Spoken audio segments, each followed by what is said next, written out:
Hi, welcome all to the Kerala ISAR lecture program on luteal phase support and role of progesterone. And scientifically, is phase justified? So we have a galaxy of stalwarts, and it will be an academic feast for you all. So to take further this program, I would like to introduce our moderator for today evening, that is Dr. Fessy Louis, who is the senior consultant and associate professor, Department of Reproductive Medicine and Surgery, Amrita Institute of Medical Sciences, Cochin, Kerala. Dr. Fessy was the vice president elect for 2021 FOXI and All India FOXI International Academic Exchange Committee chairperson. Then Secretary Kerala chapter of ISAR, Secretary General All Kerala Federation of Obstetric and Gynecology, member FIGO Reproductive Medicine Core Committee, SAFOG Executive Committee member and General Editorial Board member, Executive member IFS Kerala chapter, Vice Chairperson Kerala chapter IAGE, Vice President KFOG, and then revised FOXI Korean Kamini Rao Yuva Orator, Imagine Science Awards, Praveen Mehta Fellowship in Endoscopy, Suli Rudra Prize in Endoscopy, Kumud Tamaskar Research Prize in Infertility, and then editor KFOG Journal and website 2009 till 2011. So up to you, Dr. Fessy.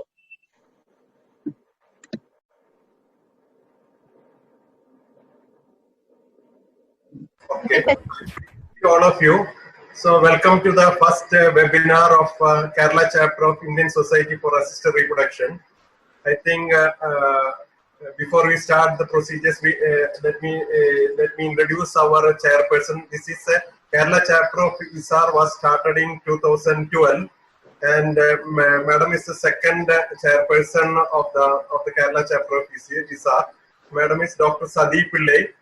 She is the Chief Infertility Specialist of Samad Hospital, Attingal, Trivandrum and Kollam of Kerala. And she held the positions of, she is the ISAR Kerala Chapter President now, and also she was the editor of the ISAR Kerala Chapter Journal and the Vice President. And her achievement is the first test tube baby of South Kerala in 2000, and first blastocyst baby of South Kerala in 2001. World's third oldest post-menopausal delivery at the age of 62 in 2004, and first surrogacy baby of Kerala in 2005. It is an NABH accredited IVF hospital in India, and ISAR accredited IVF hospital, and ICMR enrolled IVF hospital. Also, FOXI recognized training center for ultrasound and infertility. Over to you, Madam. Madam Sadipula, Madam. Good evening, everybody. Can you hear me? Yes. Good evening, everybody. Welcome to the Kerala State Chapter of ISAR. As Fessy mentioned, we are planning to hold it in May and in March, and because of the lockdown, we could not hold it. So we are having this video conference webinar. And I welcome Dr. Nandita, the first speaker, who will be talking on luteal phase support, whether it is necessary or not. And Nandita, I have known her for over a period of 20-25 years, since 1990. Do you remember, Nandita? You used to come to Kerala, the invitation of Dr. Rajan. Yes. In IHR meetings, and you were a very well appreciated speaker. And she is the director of Bloom IVF centers in India, and she is known for her compassion, known for her empathy towards patients, and she needs no further introduction. She is the next president. She's going to be the next president of National ISAR. And over to you, Nandita, for your. Thank you. What is happening? I'm getting a lot of echo. Okay, thank you, Sati. I think only friend can introduce me like this. And I'm very touched. I still remember our old friendships. Yes, Dr. Rajan used to call me over there. And that's how I got introduced to Kerala and all of the people over there. I'm really happy today to be talking with the president of ISAR, Dr. Trivedi there, and with the chairman of the Kerala chapter. Thank you, Kerala chapter, for inviting me. And Fesi is really someone I know for a long, long time, and I'm happy to see him really grow into a fantastic person. So I will just share, thank you so much for it. I will just share my screen. Okay. All right. Just takes a little bit of time to set this up. Just a minute. Okay. I need to, sorry.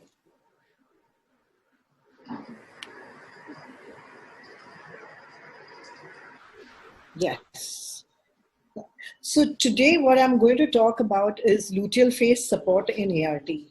It's a very simple topic, but I feel today with all the different things that have come in our practice, we need to really understand the importance of luteal phase support. And especially in IVF cycles, we must remember that there are a large number of, follicles which are growing, high estrogen, high progesterone levels, and there are high number of corpora lutea also during the early luteal phase that causes a very high level of steroids. And this steroid actually go into the hypothalamo-pituitary axis and causes a negative feedback, and the LH is suppressed. And LH is required for the corpus luteum support, and once that is gone, then that is why the luteal phase defect is seen in IVF cycles. We know Jones has said it in 91 that corpus luteum requires LH. So we need to remember that with the multiple follicles being produced, there's definitely a LPD which is there, and we must look at what luteal phase support we can give these patients. This was a lovely paper published in 2018 where he has actually, Ziegler has actually shown that how the luteal phase, how the stimulation causes supraphysiologic E2 LH levels, E2 and progesterone levels, which causes a drop in LH. And that gap, he's called it the luteal gap. And that is what is necessary, because till the pregnancy occurs, there's a gap which needs to be fulfilled and needs to be filled by luteal support. So if you look at it, we have, stimulated cycles where we need luteal support. We have modified natural cycles, programmed or artificial cycles, because luteal support in IVF is actually now required for, fresh embryo transfers and frozen embryo transfers. These are the two places, and we need to understand which luteal support to use when. It all depends on the trigger. It's really become very complicated now, and once you understand the basics, I think it's very easy to decide which support to use when. When you're preparing the endometrium for implantation, remember that when you want to start progesterone in a frozen thaw ET cycle or in a fresh cycle, the endometrial thickness of more than 8 mm in a fresh cycle will give you the best results, and endometrial thickness of more than 7 mm in a frozen thaw embryo cycle will give you best results. And this was a study by nearly studying 45,000 embryos. So I think it's a wonderful study which actually gives us a good insight. Another new thing that has come about starting the progesterone and seeing its effect on the endometrium is the compaction studies. I think this was a study which was published in Fertility Study 2019, where in 1/3 of the cycle, the compaction occurred. And this compaction, when the compaction occurred, gave better pregnancy rates. So when does the compaction occur? On day 5. That is blastocyst transfer. So you give day 0 when you give progesterone. On day 6 of progesterone, we do a sonography, and if it has compacted, this will definitely give you better results. Okay, the other problem that why you don't get compaction in a few cases is because of chronic endometrial inflammation. You can see chronic endometrial inflammation with endometritis, with endometriosis, etc. And what happens is the BCL6 and the SIRT1 are overexpressed, and there could be also progesterone receptor gene polymorphisms or altered microRNA expression with epigenetic modification to the progesterone receptors. And all this could result in, not compaction, lowering of the results. Also, the estrogen to progesterone ratio in stimulated cycles could also prevent endometrial compaction. So besides infection, endometriosis causing inflammation, it can be a high estrogen to progesterone ratio also. So remember, these are the things that we need to keep in mind. So how do we improve this endometrium? So one could be you increase the duration of progesterone. The other is reducing the inflammation with the use of GnRH agonist in endometriosis, suppression of ovarian function, or blocking estrogen production, or treating the infection. Definitely lots more needs to be studied in this area, but these are the simple things that we can do before starting our progesterone. So what are the different methods of luteal phase support? If you look at it, we have progesterone. Let's talk about progesterone first. So progesterone is available in oral micronized, vaginal gels, intramuscular progesterone, and the oral dihydrogesterone. And we all know that the advantages and disadvantages of each. I use a lot of vaginal micronized progesterone, vaginal gels. I use oral dihydrogesterone and also intramuscular progesterone in my support. And the one thing that I came across while preparing for this talk is the vaginal level. If it's more than 9.2, it's good. Because usually when we use only micronized vaginal progesterone, the progesterone in the blood is much lower because the concentration is much more in the endometrium. So a 9.2 nanograms is also an equivalent level. Then the other thing that I wanted to discuss over here is progesterone resistance, which I mentioned before. As I said, inflammation causes the progesterone resistance. So there's increase in cyclooxygenase.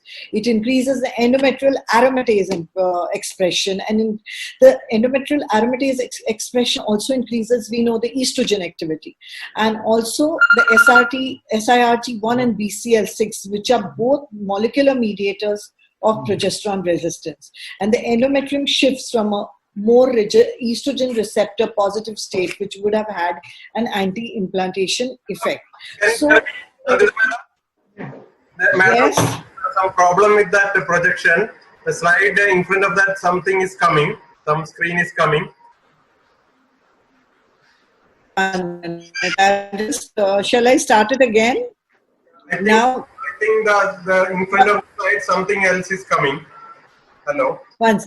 I'll just share again. Folders slide is showing now. Let me see. Madam, over the screen, there is another window is coming with this thing, video files in that. But I can see you, Nandita. No, wait, 1 minute.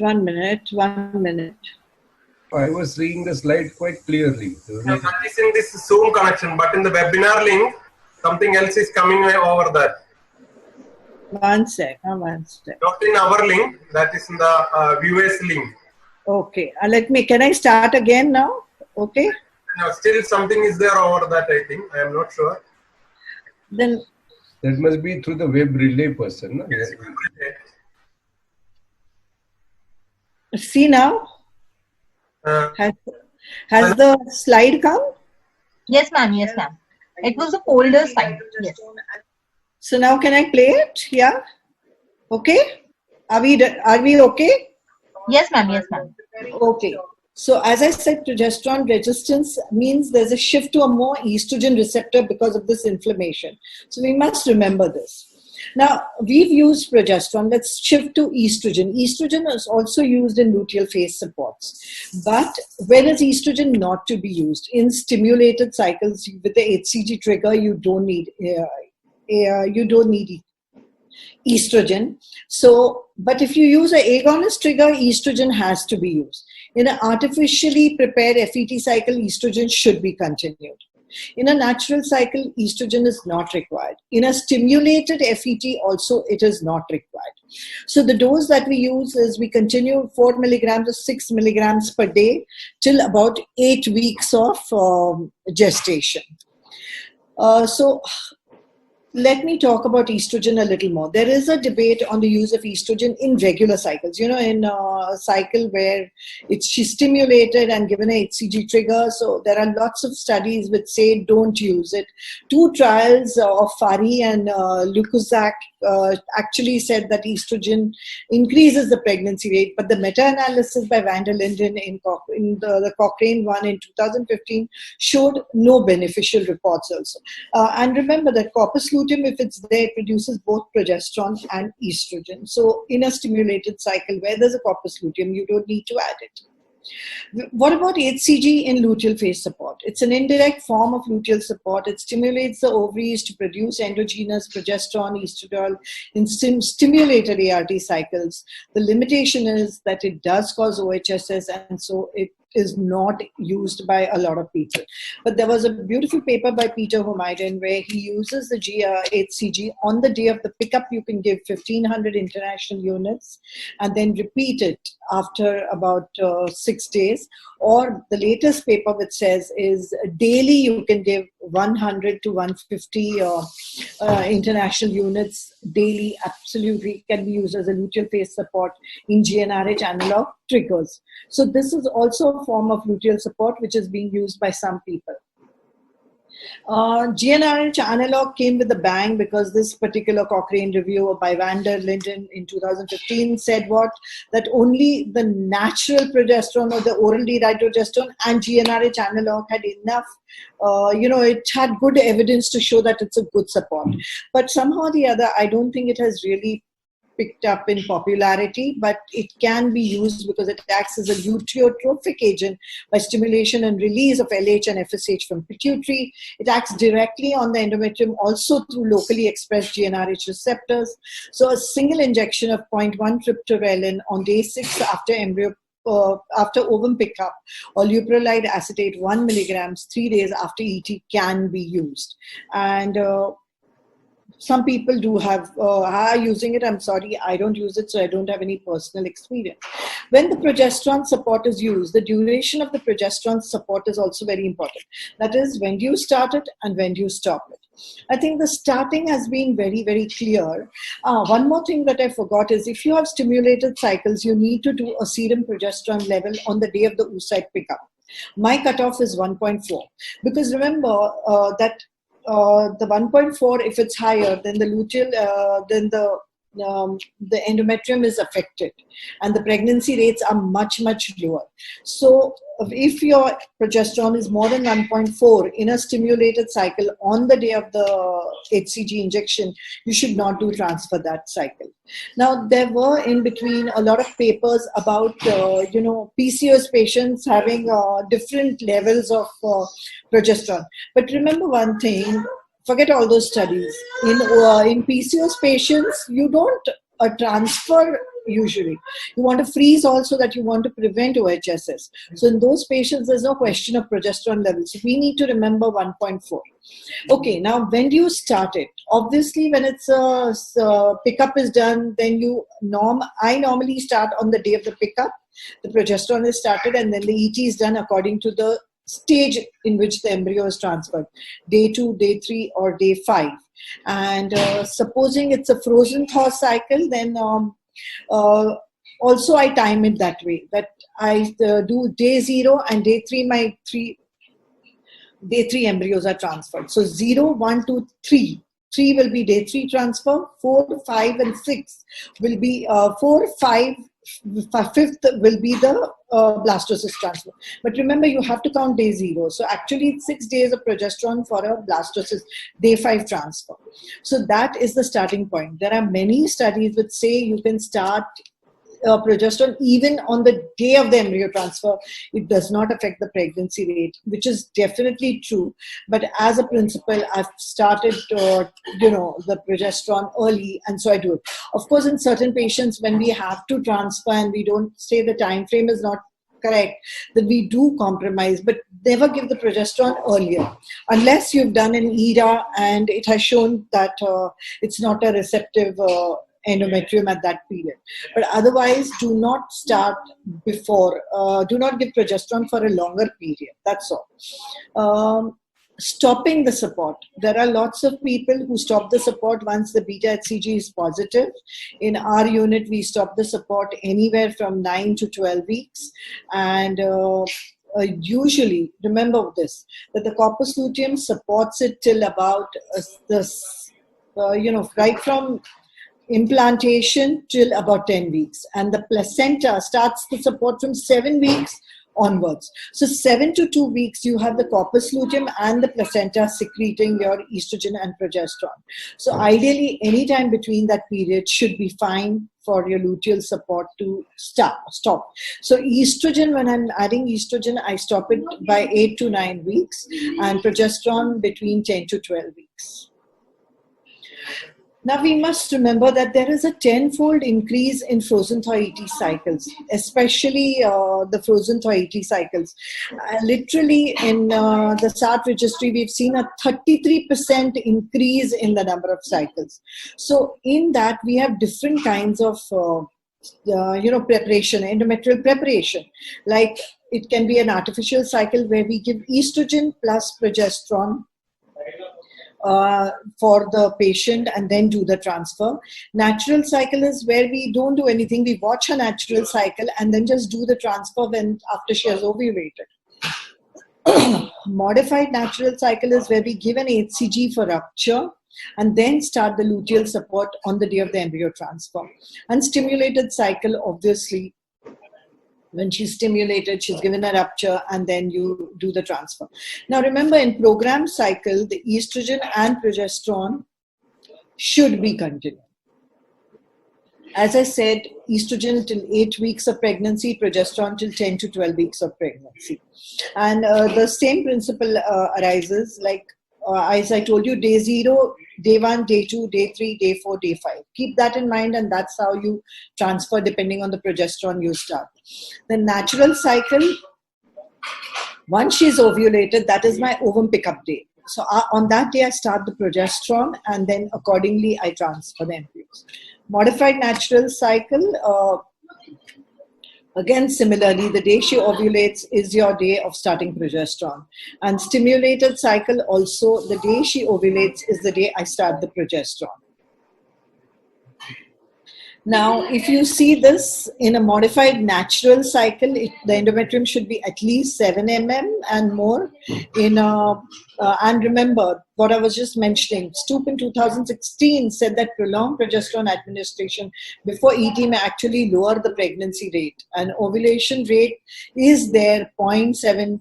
It is there with artificial cycles also. So a lot of times in some patients you need to use a GnRH analog. I've stopped using GnRH analog except in patients of endometriosis and PCOS. So these are the patients, and those who have this kind of an ovulation rate with just estrogen, which we give. So these are the 3 categories where we use GnRH analog. Then artificial cycle FET, the progesterone levels should be more than 100 nanomoles per liters in stimulated cycles, and progesterone should be more than 30 nanomoles in a spontaneous cycle. And insufficient evidence to forget that. That is not required over here. A risk of hypertensive disorders. I think this is something that we need to understand with luteal support, that in frozen versus fresh cycle, the risk of hypertensive disorders is more. And Matthew Rocks had actually come over here to India, and he was talking about it. And it was very interesting when he was talking that it's the corpus luteum which is responsible.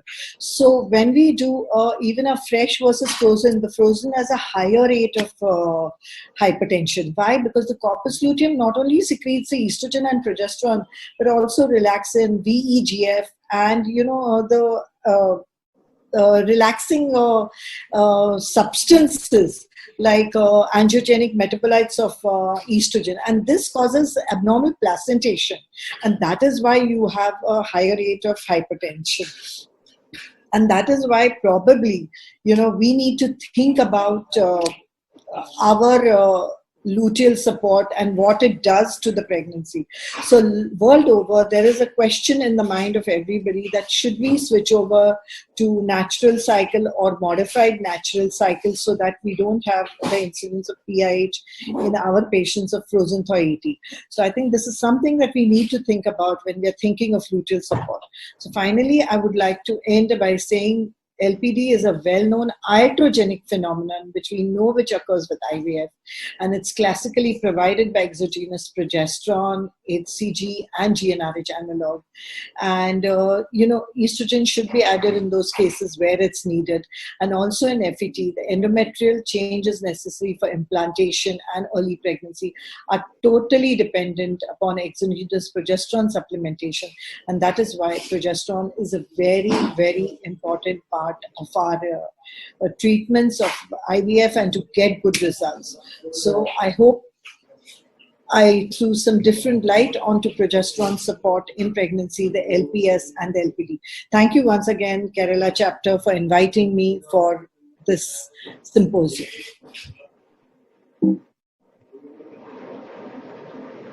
Thank you, Nandita, for your wonderful talk. And should we proceed with the questions or go on to the next talk by Dr. Ash? We can't hear you, Fessy. We can't hear you, Fessy. Unmute. Okay. We will take the question at the last. Next, I think we will have Prakash Trivedi sir's talk on fertility enhancing endoscopic surgery. Is it justified?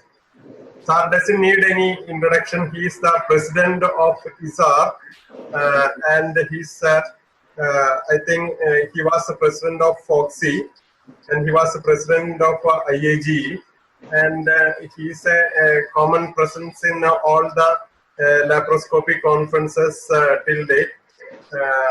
I think as a formal introduction, I will introduce because that's for formality. He doesn't need any introduction. The consultant gynecologist, endoscopy, IRT, and urogynecologist, pioneering hysteroscopic surgery, laparoscopy, suturing, 3D light laparoscopy, in-back morcellation, and urogynec in Asia.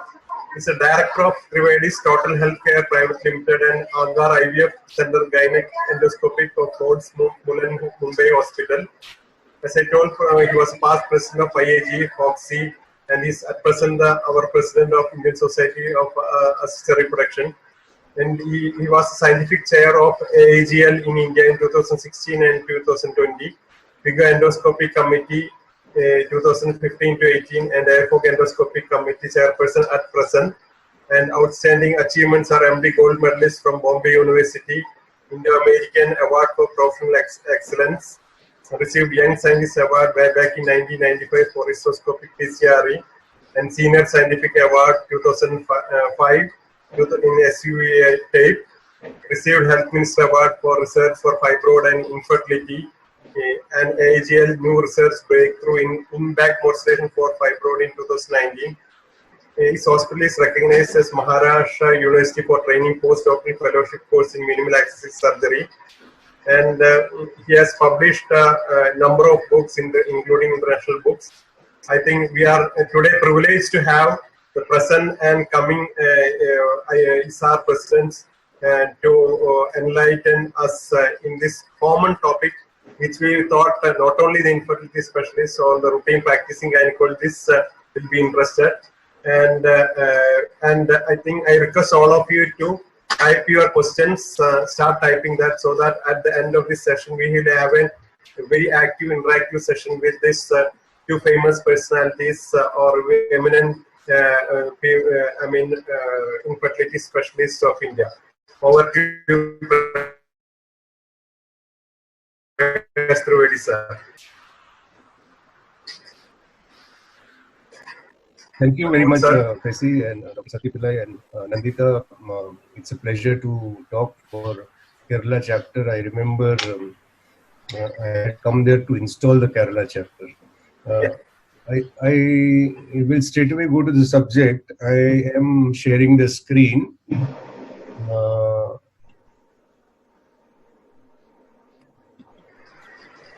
I hope you can see it. Yes. Yeah. So we will straight away go to the subject because I thought, there is a time of COVID, nobody's charging. That's why I kept this title as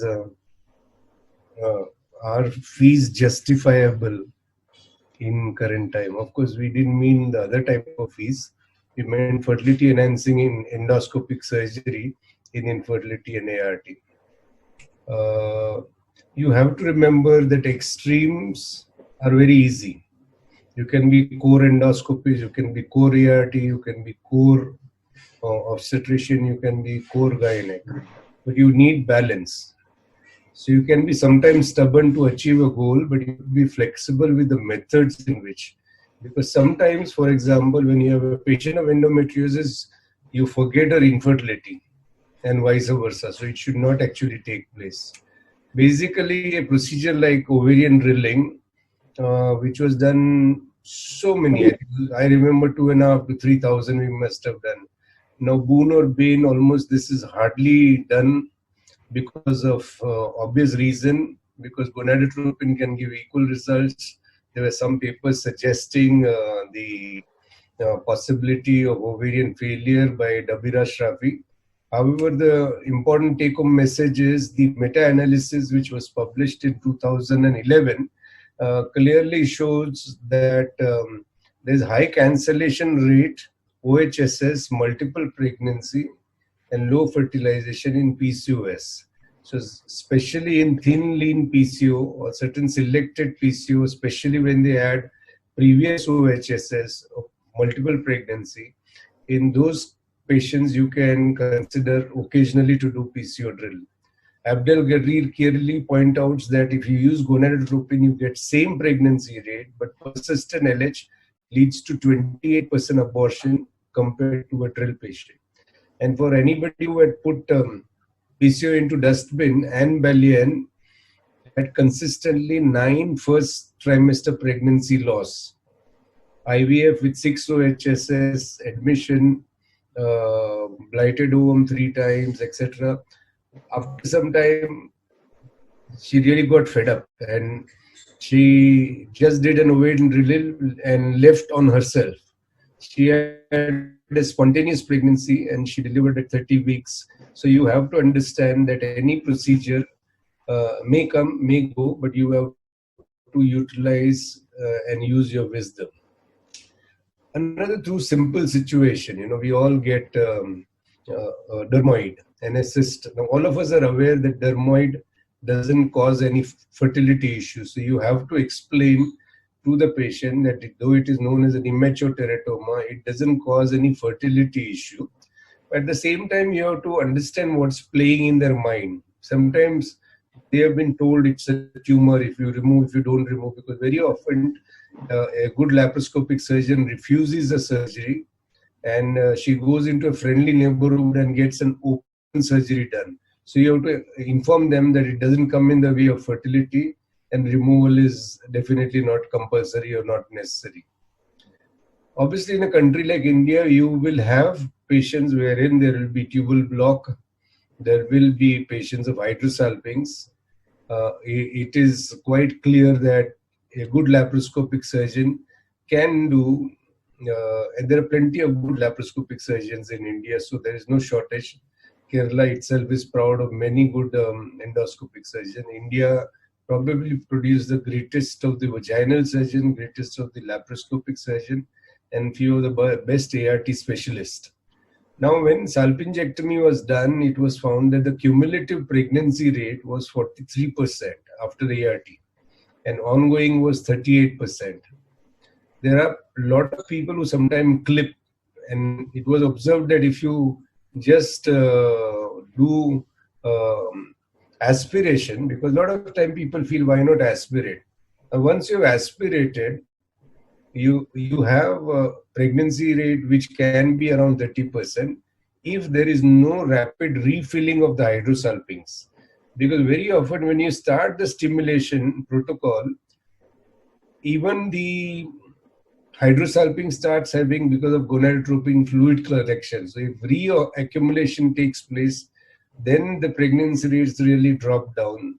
So I personally feel that clipping is not an ideal method. And if you're talking of a tube which is so small that you cannot define as hydrosalpinx, then it is tuberculosis. There is no point, because it is already blocked, to do a salpingectomy in that sort of a patient. Abortion obviously remains the same irrespective of what methods you do, because inflammation and tissue problems are always there. God's own country, Kerala has plenty of endometriosis, Bombay has plenty of endometriosis, all the coastal region. Like tuberculosis, you label a patient of endometriosis only after a tissue diagnosis. Very often a wide tissue excision becomes even therapeutic. And there are enough data to suggest that even it improved the pregnancy rate in quite a few of the situations. Now, one thing we have to realize that endometriosis surgery, which looks very simple, and I have intentionally kept a very simple case, but 80% of the laparoscopic surgeons do surgery in a different fashion, and 80% do wrong, including I also maybe must have done occasionally a wrong surgery. Now, this is an endometrium. We were used to dissect in a different fashion. Nowadays, we put vasopressin and nicely you get a plane. Obviously, we know it as pseudocyst. It is going to open at certain period of time. But the beauty about this is you drain this, you opened it, remove the entire fluid, then you again re-inject dilute vasopressin in between the capsule of the cyst and the ovarian tissue. So it was noticed that you can nicely peel off the lining and you will have less amount of ovarian tissue which will come. Endometriosis surgery for any laparoscopic surgeon is 3 types. Anybody who can do it, that's different. But difficult endometriosis surgery needs laparoscopic surgeon of different caliber. So we have to be very defined in our approach. COS with IUI was always thought by EDG group in 2013 that it will give you 3 times higher pregnancy rate, which can be 15% when used with IUI. It is IUI plus COS in an endometriosis patient. So it had 3 times higher pregnancy rate. And the beauty about this is that spontaneous pregnancy rate within 6 months was highest. And this also meant that if you have endometriosis stage 1, stage 2, you have instruments ready and you have already done the treatment at the same time, rather than doing a diagnostic laparoscopy, which is almost hardly done any time with good sonography. What we do is in endometriosis, when we do a surgery, AFC, AMH is good, then we actually start them on dydrogesterone twice a day from day 5 to day 25 and start with whichever stimulation protocol you want, whether you want letrozole, clomiphene, FSH. Normally, we believe a combination of letrozole and FSH gives very good result when you are targeting on an IUI in such patients wherein there is not too much of disease. Obviously, as Nandita mentioned, you will have vaginal progesterone along with dydrogesterone, which is continued.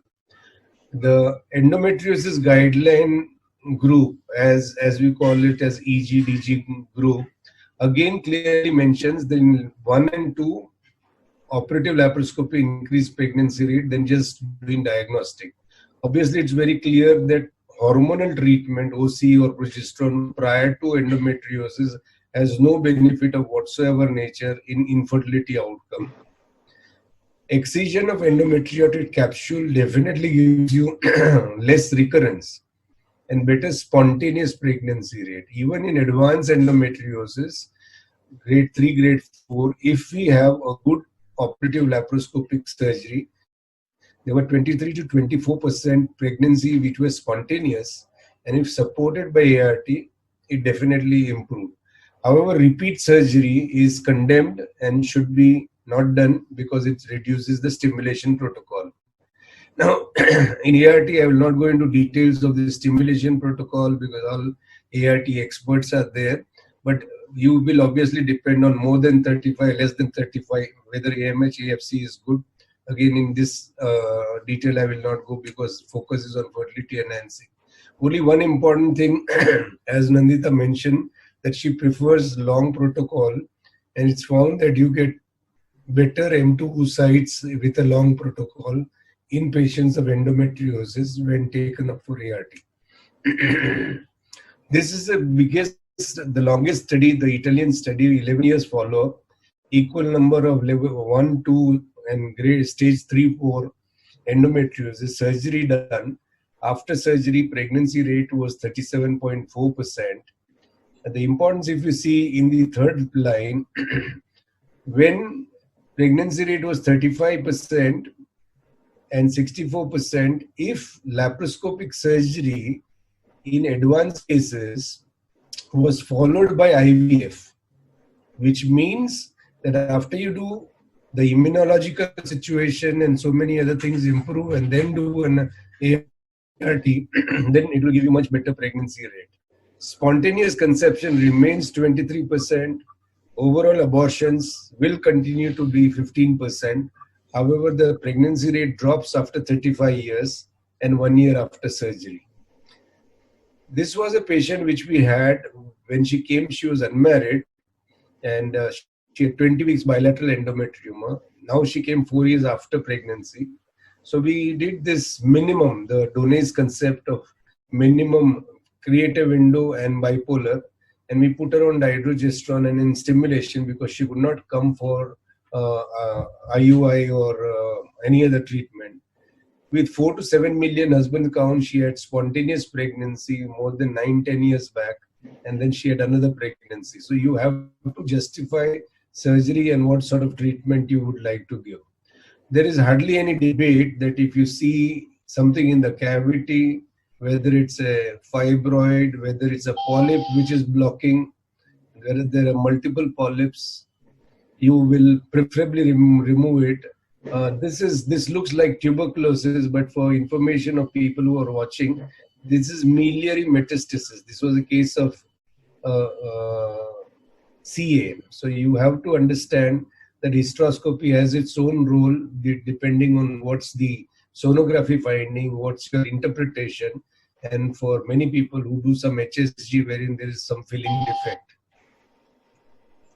And now when it comes to fibroids, everything is very clear. Everybody has their own standardized definition of what leads to infertility. We don't know what causes fibroid, but only a submucous fibroid leads to fertility issue. And the few points which I will tell: A, peristalsis is altered, distortion of endometrium, and there's distortion of vascularity. That means venous congestion and increased vascularity and disorganized endometrial thickening and endometrial support. So all these factors can affect, and as pointed out here, that OXA10 genes are present, which can be an additional, irrespective of the fact that whether the fibroid is submucous or there is a large fibroid of 8 millimeter, which can be intramural. Further, the miscarriage rate, if you have removed pregnancy, removed the fibroid, then the miscarriage rate clearly drops down from 21.7% to almost 0%. And there is increase in live birth rate from 23% to 52%. The removal of cavitary fibroid itself gives you 65 to 70% chance of a pregnancy with simpler method of infertility. Now this is, Pritz had pointed out that regardless of location, fibroids will impair fertility and implantation and can affect the pregnancy outcome. Similarly, the SOGC guideline, intramural fibroid obviously has an impact, as we mentioned earlier, on pregnancy, implantation, abortion, live birth rate, ongoing pregnancy. There are two things which is important. Intramural fibroid, now there are, all of us know, we had our own study, St. Thomas assisted conception had their own study, wherein intramural fibroid is, if it is removed prior to IVF and ICSI, improve the pregnancy rate at least by 12 to 14%, which was substantial. All fibroid except pedunculated, 7 centimeter and more, if there is significant duration of infertility, no other cause should be removed.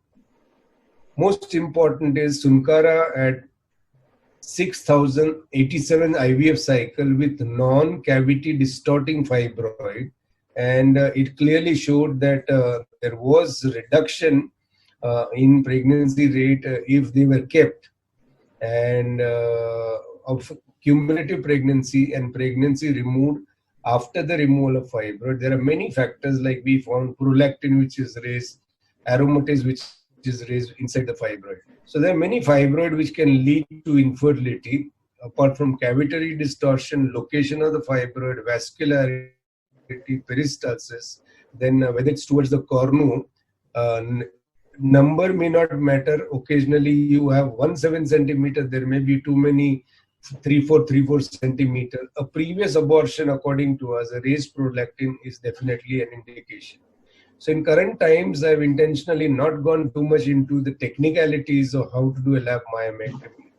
2 to 5 centimeter definitely to remove, intramural 4 centimeter, more than 3 years infertility, large fibroid, multiple fibroid, large fibroid causing back pressure.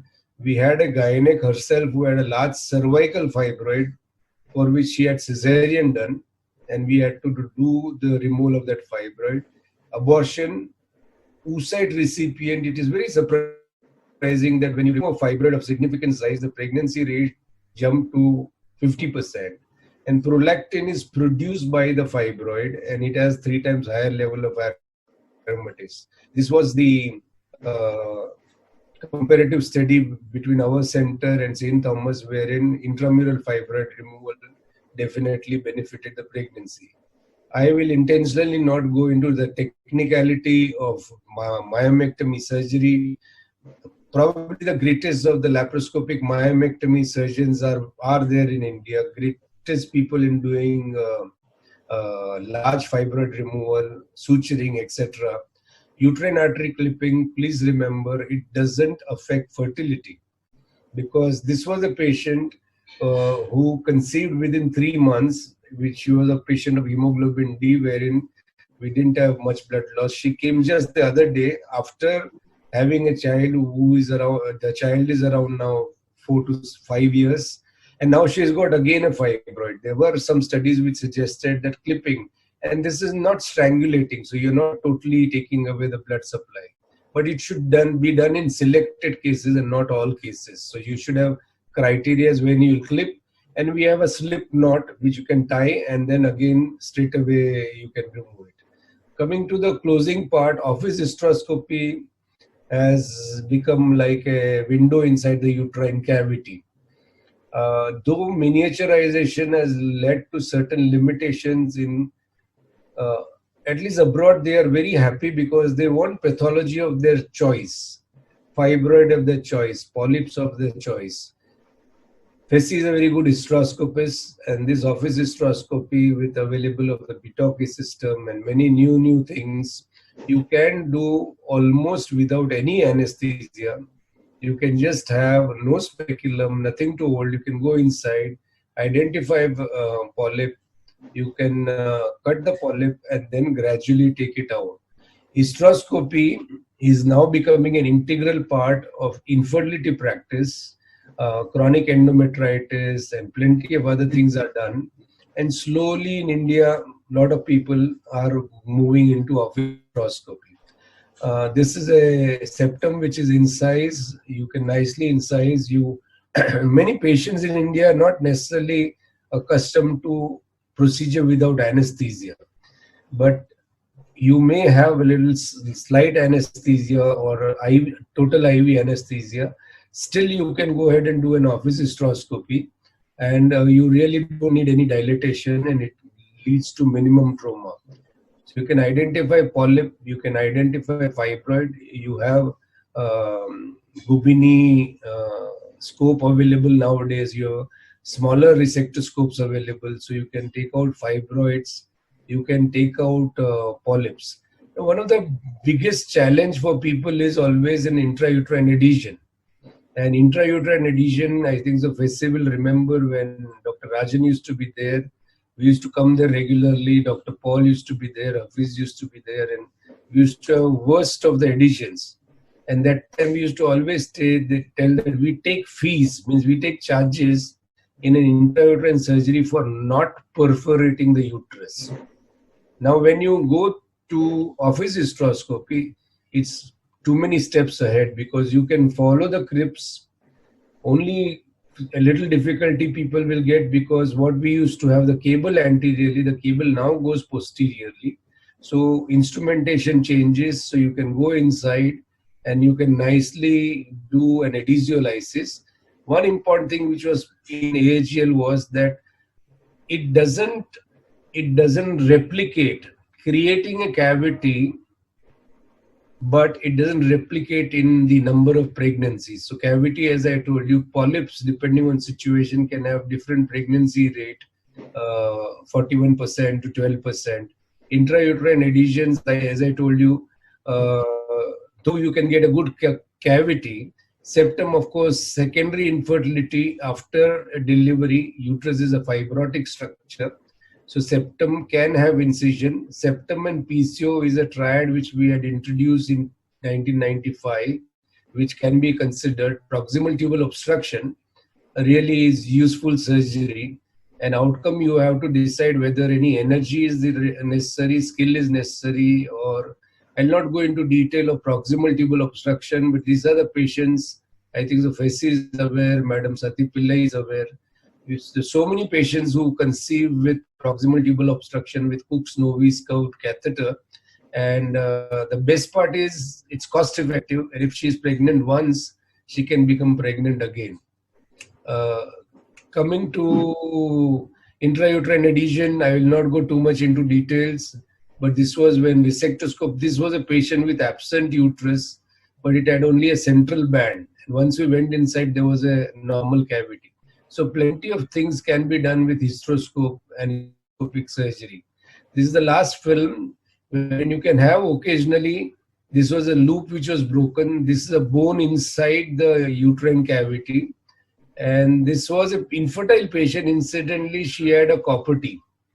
So while doing an MTP, somebody had introduced a copper T with the patient was not aware. So you can get all sorts of surprise in the field of endoscopy. Finally, I think so you have to remember, for anything, we are into endoscopy, ART, urogynec, sonography.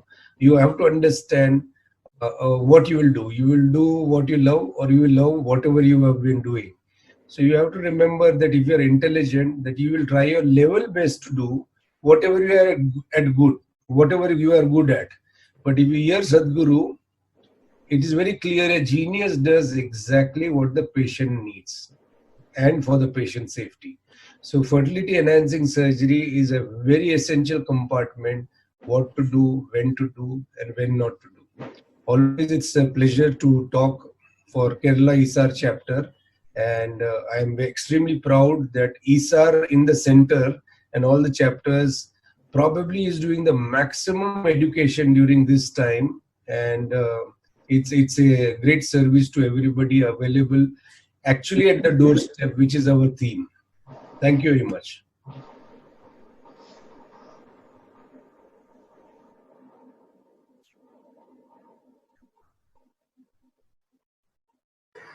Thank you, sir.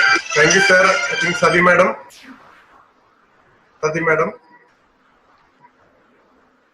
Thank you, Dr. Prakash, for your wonderful talk on fertility enhancing surgery. I have doubts of my own, but let us wait for the doubts from the audience. Also, Nandita, let us wait for the doubts, but meantime, let Yes, me I'm ask there. you one doubt, which is you said that you don't have to give progesterone or estrogen. I mean, sorry, estrogen when you do a stimulated cycle over pickup embryo transfer. Yeah. See, the whole But I have read somewhere that actually it was Peter Princeton who has said that you are moving all the estrogen from the follicles by aspirating. So it seems he gives a short dose of estrogen for embryo transfer in stimulated cycles.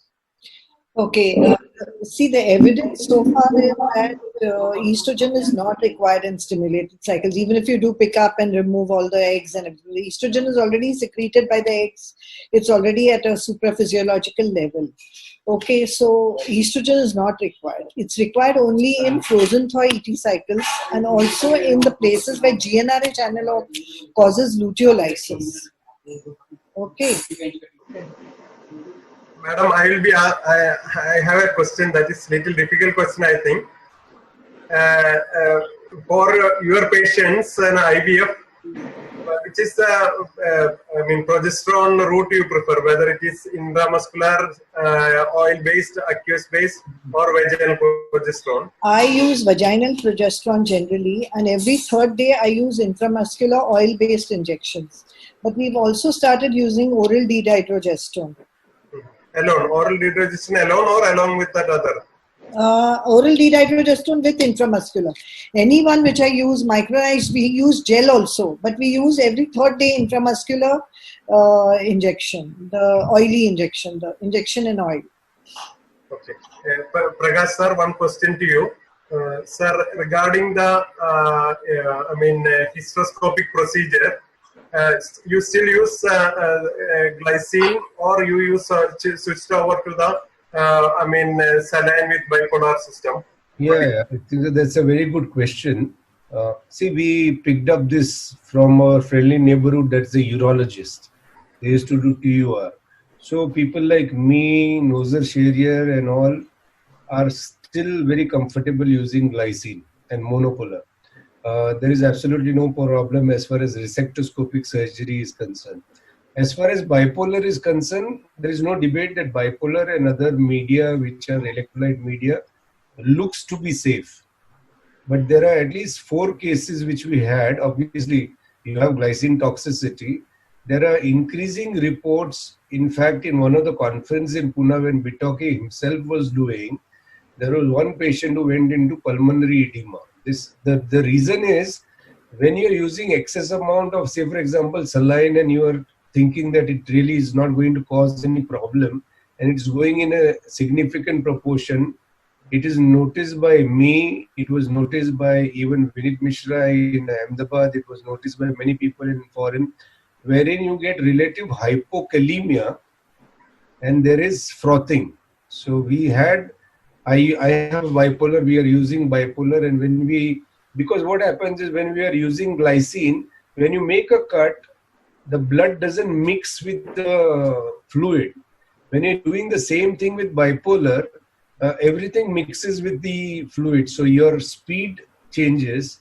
If you are used to glycine and proper fluid management, not that it is a take-home message. If you're taking one, you may take it bipolar, but if you give me a choice for say 4 to 5 centimeter fibroid, a bipolar resectoscope or glycine, I'll quickly finish with glycine because I'm not worried, because we have more than 10,000. But as a take-home message, don't feel that bipolar, because of the fluid which you use, is safe, because it causes hypokalemia, and there are enough number of cases wherein there is pulmonary edema which can also take place.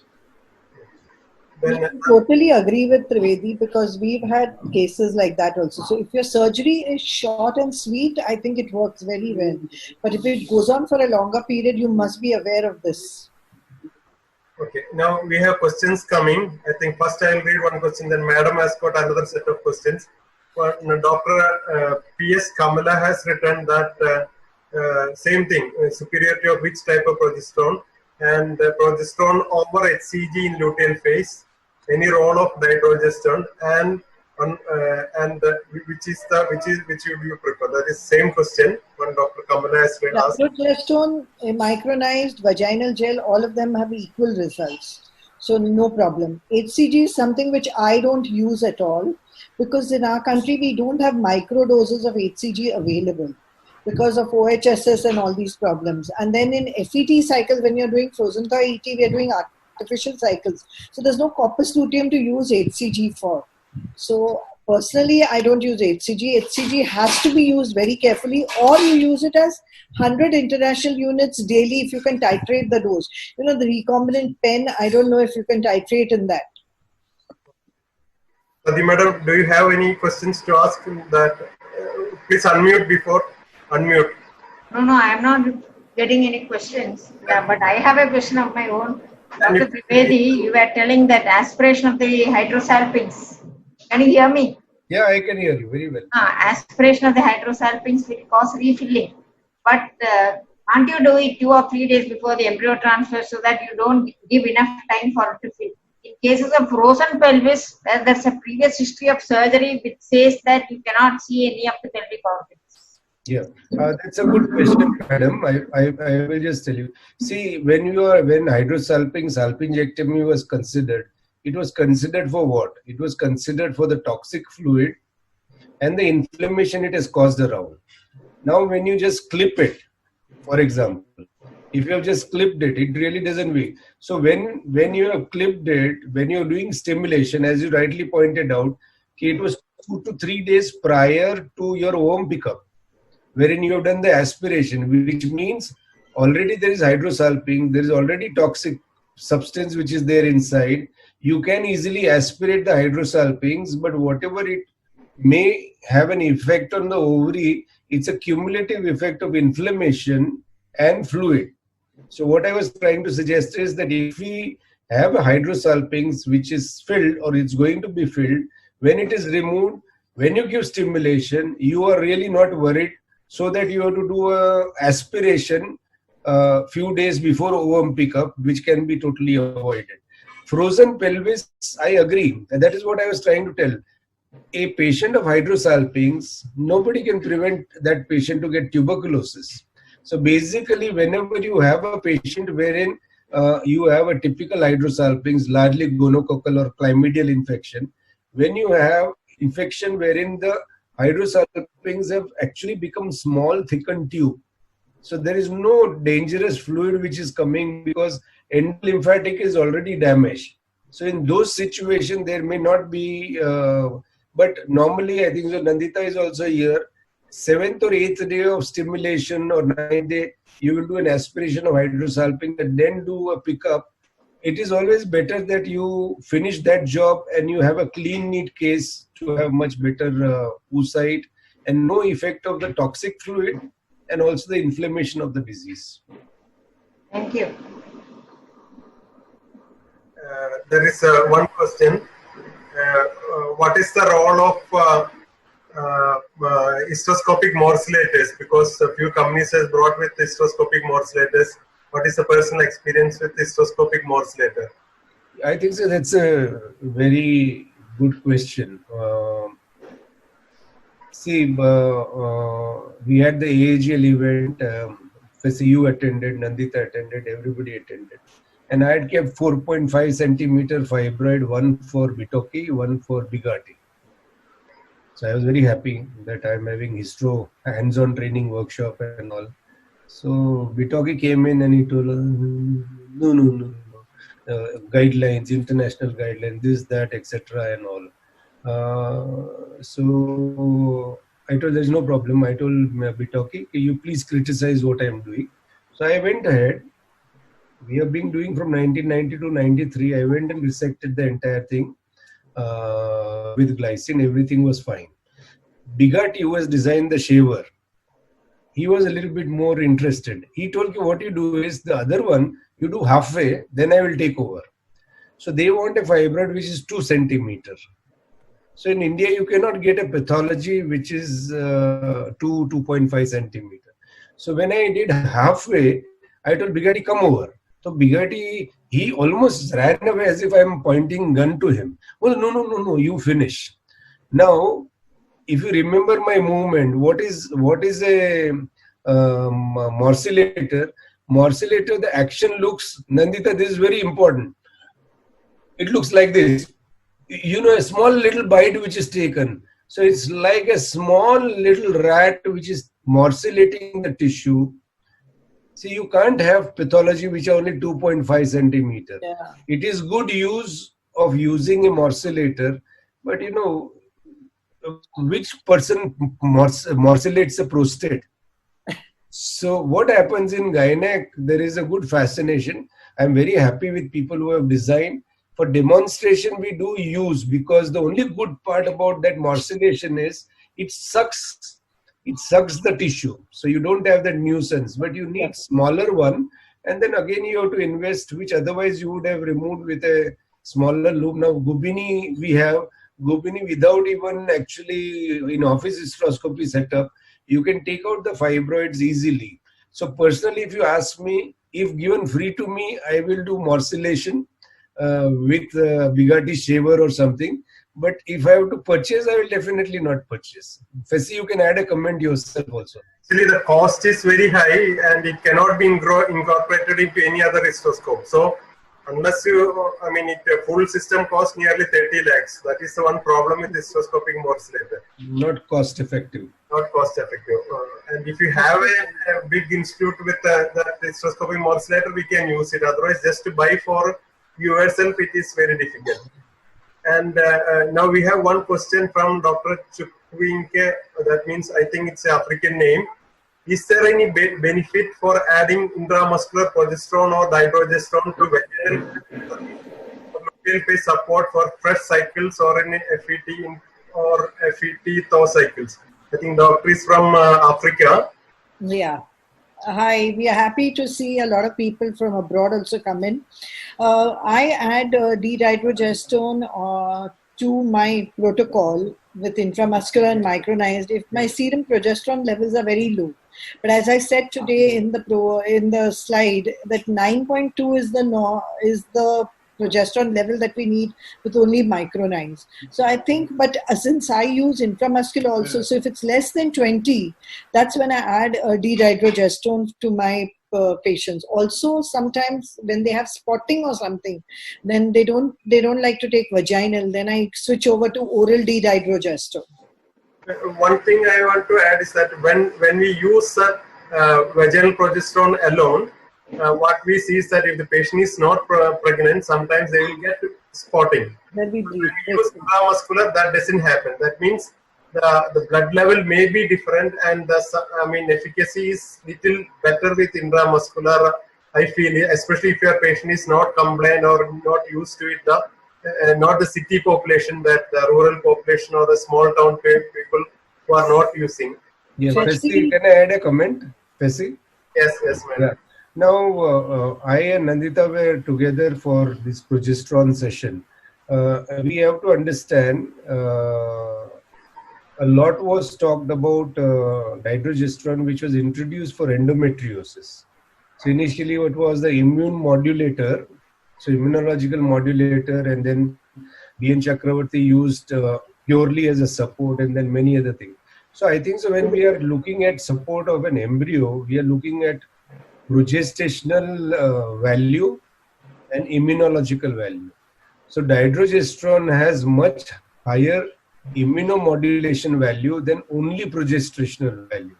That's the reason why, as Nandita pointed out, most of the people will add dihydrogesterone as one more product. If you remember bleeding PV, we give 10 milligram 3 times or 4 times a day to control bleeding with dihydrogesterone.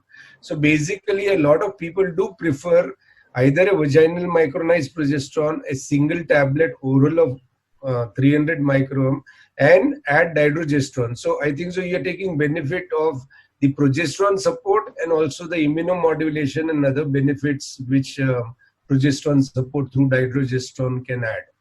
Intramuscular injection, Nandita rightly told, you can make the patient feel pain every third day. not daily, but I was once. going to ask, see, you're not a woman. You've not taken intramuscular every day for Yeah, yeah, days. And yeah. especially when it's a negative report. Can you imagine? And they can't sit. On the contrary, one buttock is gone, second buttock is gone. So It's very, very painful. very painful. Then So there was a study, Fessi, which shows that intramuscular gives a slightly higher result. But that study was very low, numbers and quality. we have got another question by Dr. Dinesh Devidas Pradapur. What is the minimal gestation age we can stop luteal support? And please tell me one single drug to use for luteal support. Because I see most of the multiple progesterone drugs and routes together. That is the difficult question. And See, if it's, I think to stop, I stop it at between 8 to 12 weeks anytime. Okay, it all depends on the patient, etc. But people do stop it, and if in IU and all you want to stop it on the day of beta HCG positive, that's perfectly fine.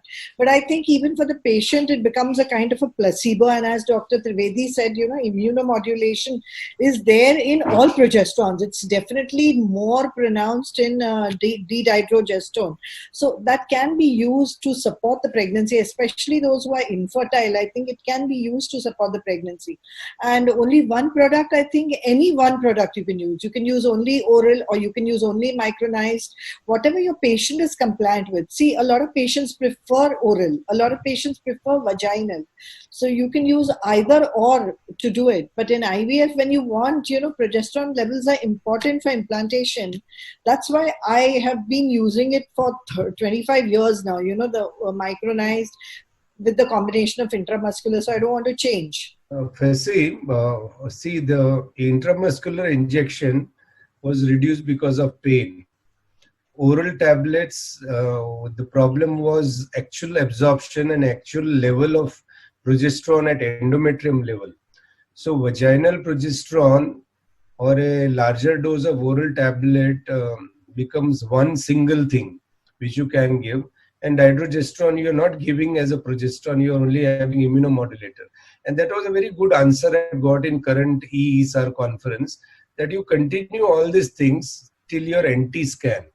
The moment NT scan report comes and double marker is normal, that's a significant time when you can probably draw it off and then depend on the placenta.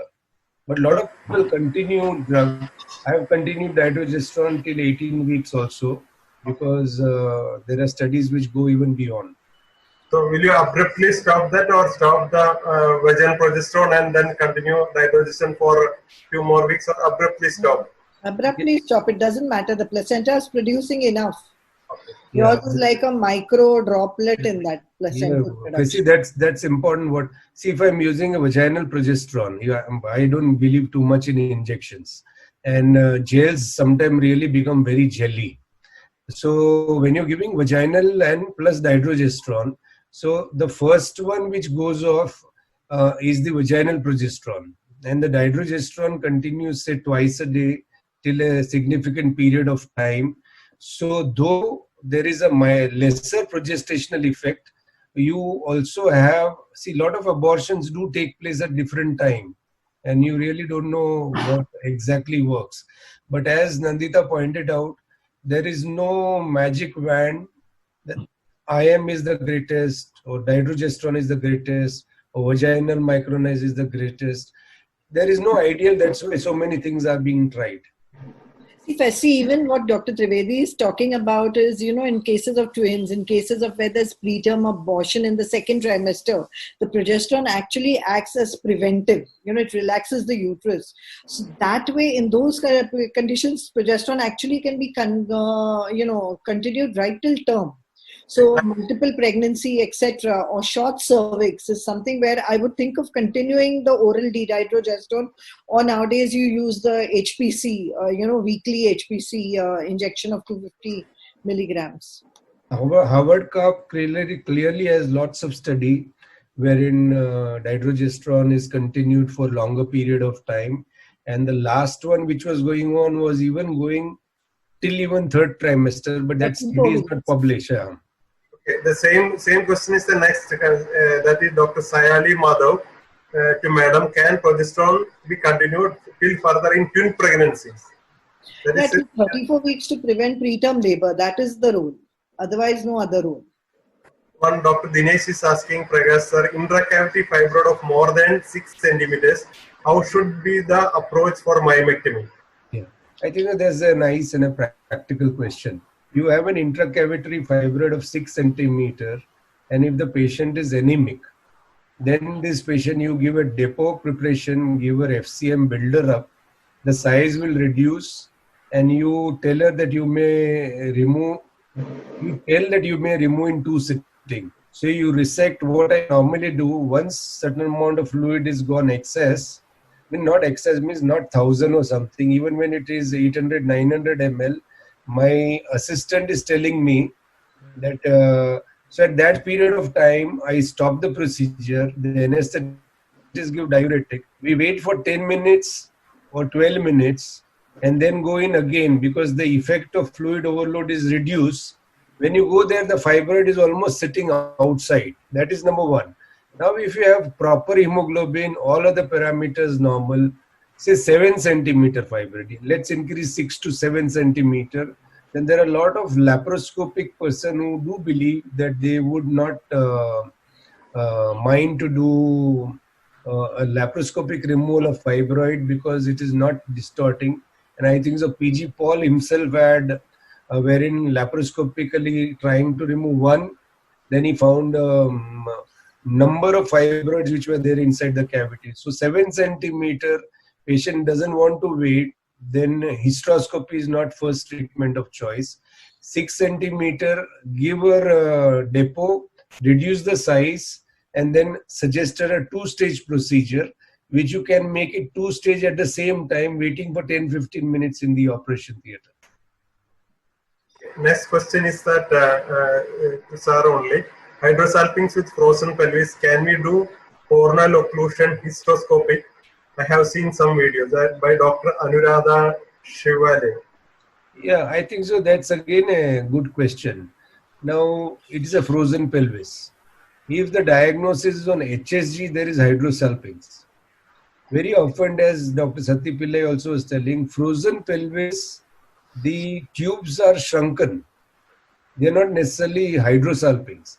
And then we have these corneal plugs. The problem with corneal plugs is many of the corneal plugs had perforated. So people who did it for original study for like family planning, they also were a little bit worried. But when you have a frozen pelvis, if the HSG doesn't show too much of fluid, then you don't have to worry. But if your scope is in, there's a frozen pelvis, there is a bad tube, and doing a salpingectomy will be dangerous, then the only option left is clipping little away from the cornu. Again in Cochin, I remember one person had a rupture at the cornu when the salpingectomy was done too much close to the cornu. So there are different ways in which you have to handle it. Can you obliterate the ostia by cauterizing through the hysteroscope? It can be done, madam, but what I'm trying to tell is we are obliterating for what? Only if you are worried if fluid is going to come. So once you have made it sure that, say, it's a shrunken tube, there is no fluid. It's only if there is an hydrosalpinx, somebody used to make linear incision, somebody used to clip it. Now, if you have a frozen pelvis and you have a large hydrosalpinx with a toxic fluid, the toxic fluid in any case is going to have its problem onto the success of your IVF. So, cauterizing the cornu, it is not going to close, and putting through the hysteroscope. Yeah, I got it. Cauterizing with a ball point.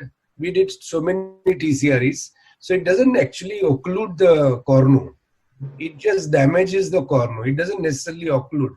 So if you're worried about fluid coming in, then you can last if it is a, see, sometimes you have frozen pelvis and you have an average laparoscopic surgeon and he or she is very clear, okay, no, I don't want to fiddle more. then you can go ahead and clip it.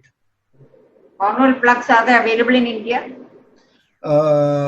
Plugs, everything is available in India, but nobody is using because they're too costly. Sure, it's available. Yeah, but it's too costly. Yeah. Son, my question is to Prakash sir. I had seen few years back you have been using laser, but afterwards it is not laser in laparoscopy. Yeah. But I think that was one of the few centers with laser. But why did not come into practice in whether it is cost or? Yeah, I think so. It's a very excellent question. We get passionate. In '95, I had Kamran Nezat and Jack Dones and all laser fellowship done. We purchased a CO2 laser in Jaslok Hospital. And I did a study with the laser company telling that I will use CO2, I will use diode, I will use all the three laser, and I will conclude the study and write actually what is the fact. So what happened is when we used CO2, it was excellent, but it was costing 45 lakhs. And when we Sharplan laser, when we had to assemble it, it took 20-30 minutes, and then the hospital was charging 15,000 more to the patient for using laser. So that was one area. It is a fantastic instrument when I was using in Jaslok Hospital, but only useful for endometriosis or ectovaginal endometriosis. Then we use diode. We use diode for PCOD. Then me and my great friend, late Dr. Rakesh Sinha, we used for ablation, hysteroscopic ablation. And I used to always tell a dialogue to our urologist friend, it's like painting a room with a portrait brush. So if we had a fibroid or TCRE to be done, we used to finish with the resectoscope. So we started with the red light, showed the red light, then finished everything, and at the end showed little bit of red light. So laser in gynecology, at that time we concluded the only place was in dustbin. It didn't have advantage monetarily, it didn't have advantage. And of course we used a little pleasant word instead of dustbin, but we told them that we were to use for 3 to 5 years. It may be great in ophthal. It may be like the holmium razor is great for urology, but it didn't prove anything to be really useful over conventional methods of laparohysteroscopic surgery. Madam, one question for you. In FPT cycle, when GCSF is added, which route is preferred, subcutaneous or intrauterine? If I'm giving it for a thin endometrium, I prefer the intrauterine route. But if I'm using it for recurrent pregnancy loss, then subcutaneous route really works well. And another question is that whether you use routine use of low molecular weight heparin and low dose aspirin and luteal phase support. If you want the truth, yes. With multiple failure patients, I use low molecular weight heparin. I use aspirin also, and I use progesterone. But meaning I was reading for this talk, so whatever the latest, there's a December Fertility Sterility, which has beautiful articles on adjuvants in IVF. And all of them, I mean, all these adjuvants, even GCSF, PRP, low molecular weight heparin, aspirin, steroids, they've all said more studies need to be done. Right now, its use is not recommended. Since you told about PRP, I have no much personal experience with PRP. That activation is the important thing, but that I came to know. But that is that's the whole thing. There is no evidence to back up all these things. You know, what happens in IVF is probably the only field where, because of the pressure of the patients, the pressure of giving pregnancy, the materials come straight without animal studies, without properly randomized controlled trials, etc. So it comes through clinical, somebody does a clinical study and prints the, results. So we have to use it carefully, because I'm a little worried as I'm getting older. I'm worried about the effect of all these things on the child. It's an embryo stage. You don't know what effect you're having with that. See, it's something spiritual. See, Nisarg was to hit Bombay. And Yes. then we all were very happy because Ganpati is in Bombay, Mahalakshmi is in Bombay, Hajili is in Bombay, churches are in Bombay, this is there in Bombay. So all these adjuvants are like our frills, which may add to something which our mind is ready to use it for whatever benefit they do. Because I think the time before COVID, Nisarg, in fact, I was just talking incidentally to Durusha. She's our past president. She was somewhere in Palghar. So I was just telling uh, Nisarg is going to divert Bombay because of this. So many of our belief, and actually it got diverted. What I'm trying to tell is sometimes faith is a lot of thing, and a lot of these adjuvants helps us. But And even what I agree with you, biggest adjuvants are used in male infertility. So that is fortunately not this. there is in June, there's an article, I've not yet read it. Is empirical therapy good for the male? So I haven't yet read it. I just saw it today. But also another thing, what I feel, Fessi, 25 years in this line, and people who come with faith to you, they don't ask questions. They say, okay, doctor, we are doing it with you. And they conceive and they go back. But those people who ask 10,000 questions, somehow or the other, it just takes longer to get them pregnant. So I think something what Dr. Trivedi is saying, that there is some energy. I don't want to be talking on this forum actually about this, but I do believe that faith, the de-stressing, because it probably de-stresses a person when you know that, okay, you have, trust in your doctor and all. I think it's important also. Very, very important. Sati madam, any question? Nandita, Yeah. do you use intrauterine HCG prior to embryo transfer? Intrauterine HCG. Yeah, there are very good studies on HCG, and it's proven also to have good results. Somehow or the other, I haven't got used to using HCG, probably because titrating the dose is very, very difficult. Even again in that intrauterine HCG, you have to titrate to a very low dose. But I believe it is good. I've read a couple of articles, and every time I think when I read it that I must go back and do it, I've just not had I don't know, it's just not happened. But maybe one of y'all can start it, or I shall tell one of my students to do a thing. But I think the whole principle, like how you talked about Fessi, the PRP, how it stimulates the growth factors, implantation. HCG is also supposed to act that way on the endometrium. It upregulates the genes which are there for implantation and all those things. That's why in FET cycles, a lot of people use HCG as a support. Yeah. Even That is estrogen progesterone, which it gives. But also intrauterine HCG is supposed to have a role. Trivedi sir, one question for you by Parashu only. Our own ISAR Kerala chapter treasurer, Dr. Parashuram. Submucous fibroid projecting into the cavity less than 50%. You prefer to remove it hysteroscopically or laparoscopically? Submucous fibroid, you have to remember two things. Fibroid is a pathology. Endometrium is endometrium and myometrium is myometrium. So, for example, if there is 4 or 5 centimeter submucous fibroid, I don't have any debate. It is only hysteroscopy, because once you make the incision, like how you do myomectomy, it starts coming into the cavity. We have the hydromassage technique of Hamu and so many other things. The technique is very simple in the sense, if you really had a larger fibroid, so when you resected, you actually take it out, then you go again, then you find still more fibroid coming in. So what is happening? Hamu decided a technique. Suppose if you have resected a fibroid and you have something deeper, then you close the outflow, raise the inflow to 150, 200, close the inflow, open the outflow. So what happens is fluid goes around the fibroid and it pushes out. Now, Parshu's question, suppose if I take it to 7 centimeter, not the one.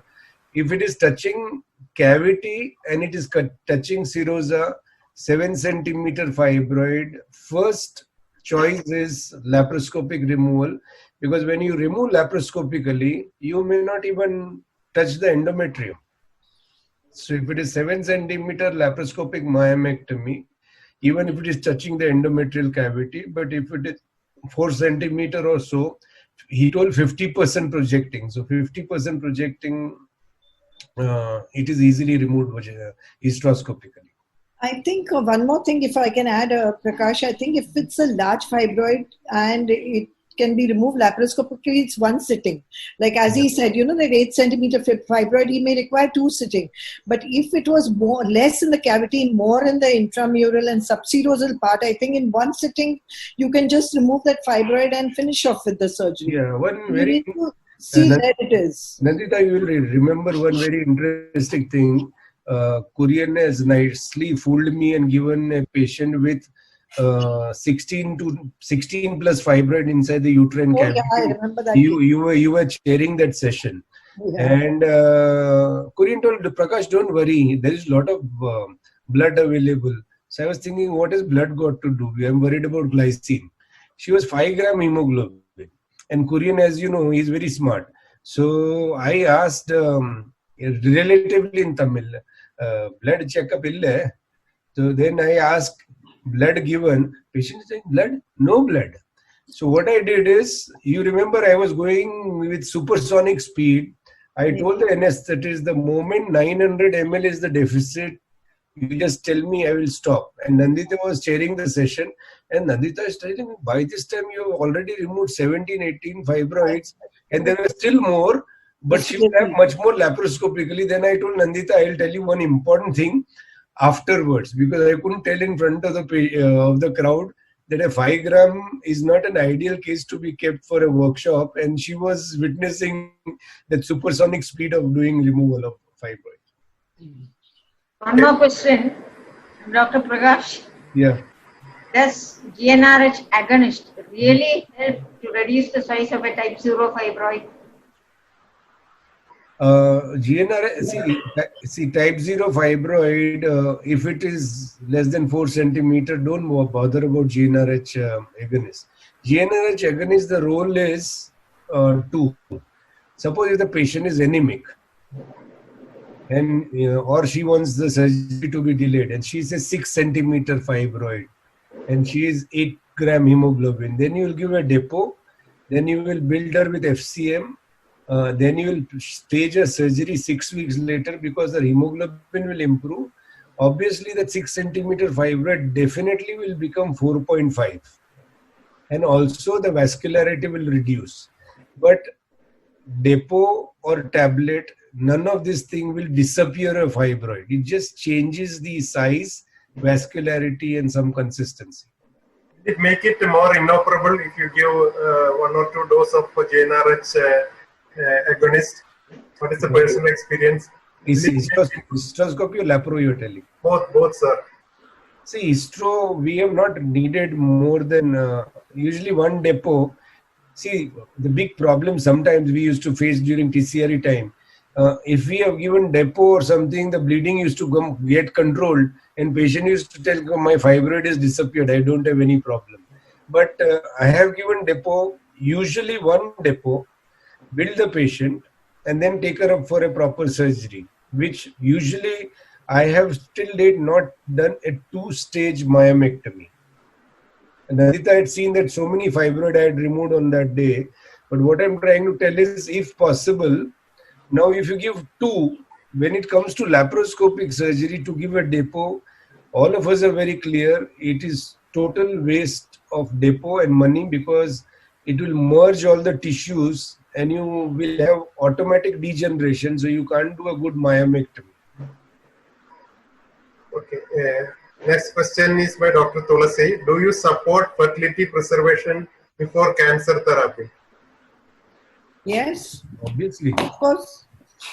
Obviously, maybe she's meaning to ask whether fertility, oocyte cryopreservation or the ovarian cryopreservation, maybe. It depends on the case, because leukemias and all are more possibility of metastatizing to the ovary. So there we don't like to preserve, we don't like to put back the ovary back in. So I think if you have 3 weeks, it's egg freezing. And if there is not more than 3 weeks, then you do the ovary preservation. And now you can even grow them in vitro outside the eggs. So preserve the ovary of any patient that you get. Even the other day I was talking on endometriosis. A lot of times you've done endometriosis on a young girl. You've had to remove her ovary and uterus and everything. Preserve that ovary.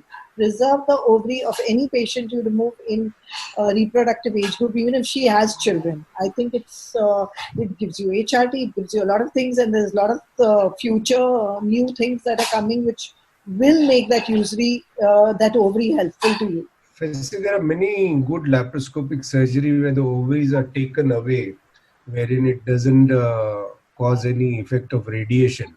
So there are a lot of ovary preservation tissue surgery. One very relevant case I will tell you: a 34-year-old female. She was referred by head of department of Tata, and she was planning to have conception. She was from Gwalior, but she has endometrial carcinoma.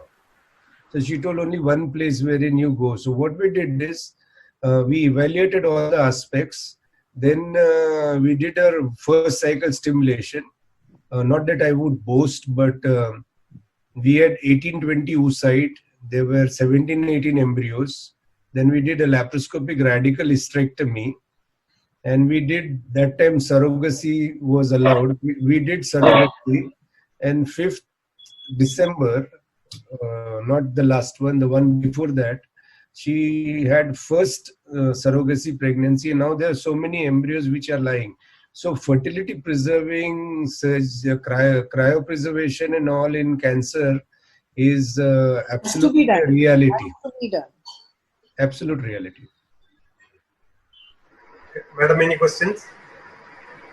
No, this is nothing to do with the talk. I have a doubt.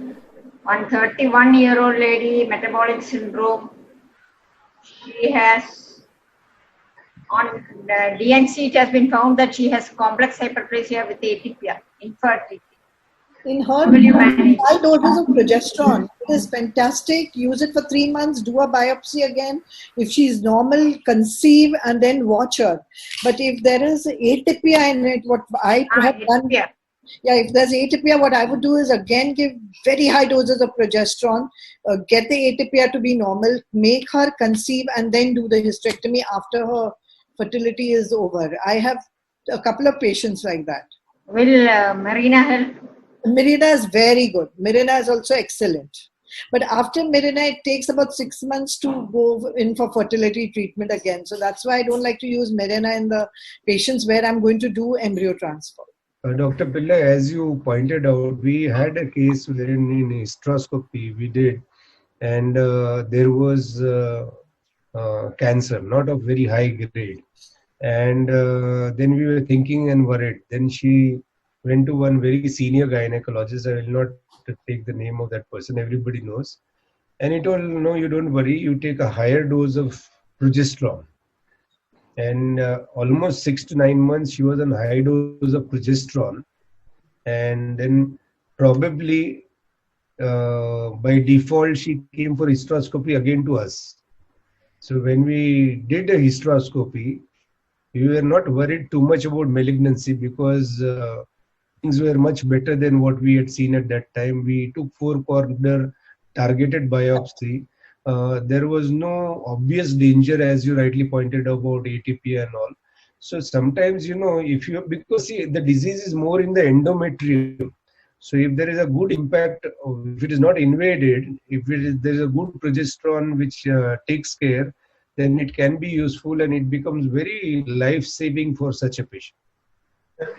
One thing what I have seen is that in Amrita we have got a good gynec-oncology department. So we had in last 3 years around with ATP around 10 patients. Out of that, one thing what we have seen is that when we give high dose of Migase, progesterone, we may end up in after hysteroscopy may end up in intrauterine adhesions. That is one thing. We may have to repeat the hysteroscopy and do the adhesiolisis. Otherwise, except for one patient which hyperplasia was persisting, we had to advise hysterectomy. Rest we could complete the treatment after the Migase. In some patients, as Nandita Madam told, we had to put Marina also. That was one thing what we have seen.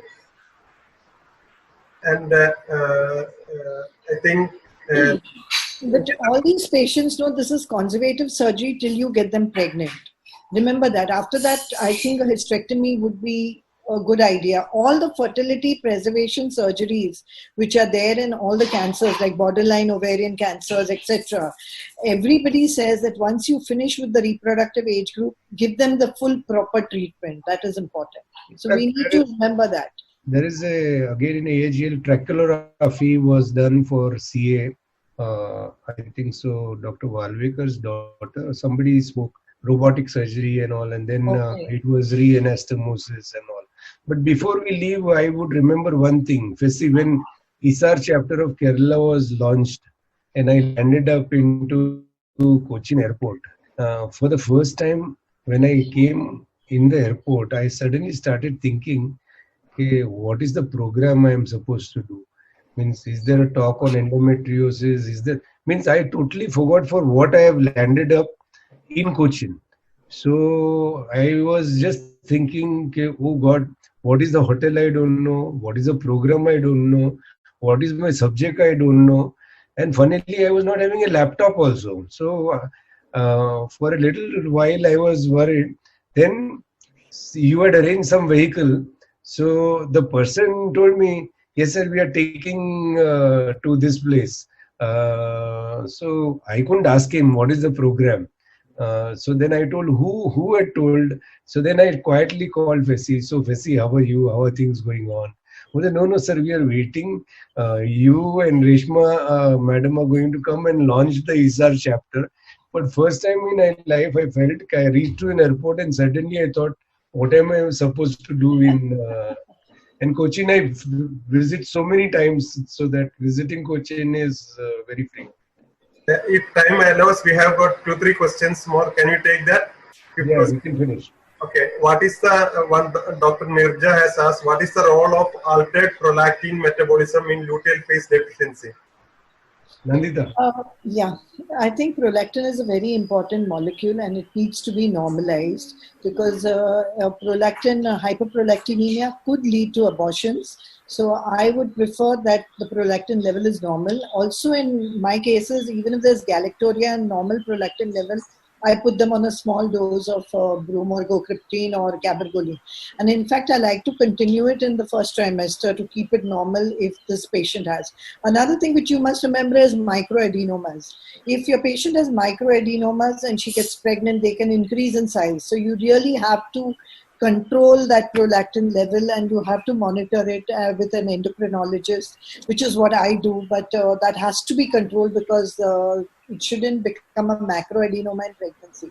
So you have to take care of prolactin in pregnancy. Okay, then one question is by Dr. Hima. How to use recombinant HCG in place of recombinant LH for ovarian stimulation IVF and how to dilute recombinant HCG? Oh, for ovarian stimulation, see, I don't use it. So I really don't know the protocol. I've just read it that you use micro doses of HCG instead of FSH-LH. But I really don't know it. So I wouldn't want to, give the protocol because I haven't read it recently. Next question is by Dr. Archana. Can you please elaborate timing for luteal phase support in GnRH agonist downregulated IVF embryo transfer cycle? Okay, GnRH, now that means it's a stimulated cycle. Then I would start the progesterone on the day of the pickup. If it's not stimulated, you've given GnRH analog and then estrogen has started, then I would wait for the endometrium to become at least 9 mm in my practice now.